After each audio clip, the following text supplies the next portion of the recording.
Hello, everyone. Welcome back to our Cybersecurity Deep Dive series. Have you ever wondered if your browser's own efficiency could be turned against you? We talk a lot about viruses and phishing, but today we're looking at a much stealthier technique called cache cramming.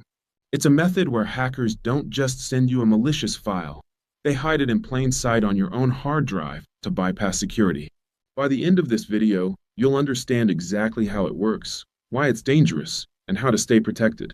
Let's get started. To understand cache cramming, we first need to talk about trust. Modern web browsers are built like fortresses. They use something called a sandbox to keep the internet away from your personal files. In the eyes of your computer, there are different security zones. The internet zone is treated with high suspicion. Scripts running from a website have very limited permissions. However, the local machine zone, that is, files already sitting on your hard drive, is often granted much higher trust. Cache cramming is essentially a privilege escalation trick. It's the art of moving a malicious file from the untrusted internet zone into the trusted local zone without you ever noticing. So, how does an attacker actually pull this off? It usually follows a four-step process. Step 1. The delivery. The attacker lures you to a compromised or malicious website. You might think you're just reading a blog or watching a video. Step 2. The cram. While the page loads, the site forces your browser to download a seemingly harmless file, like a Java applet or a script, directly into your browser's temporary cache. This is the cramming part. Step 3. The trick. This is the clever bit. The attacker uses a redirect or a specific vulnerability to force your browser to execute that file. But here's the catch.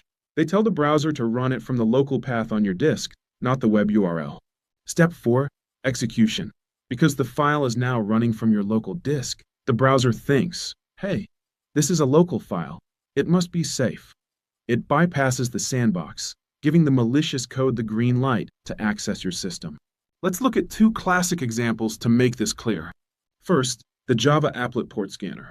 Normally, a Java applet from a website cannot see other devices on your home or office network because of security restrictions. But if that applet is crammed into your cache and run locally, those restrictions often disappear.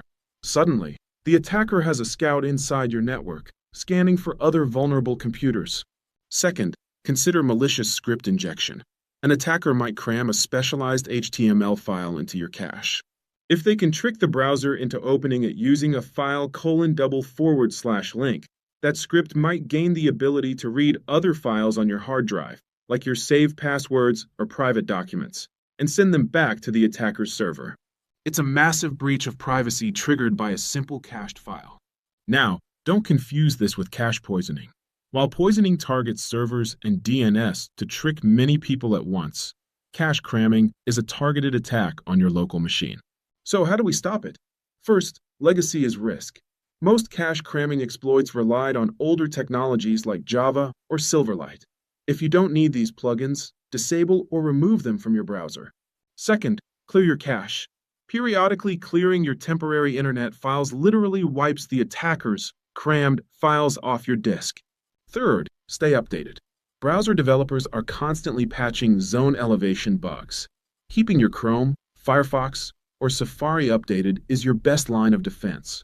Cybersecurity is often a game of cat and mouse, and cache cramming shows just how creative attackers can be. But by staying informed and keeping your software clean, you can stay one step ahead. If you found this explanation helpful, give us a thumbs up and subscribe for more deep dives into the world of tech security. Before you go, would you like me to explain how modern browsers use site isolation to prevent these types of attacks? Let me know in the comments. Thanks for watching.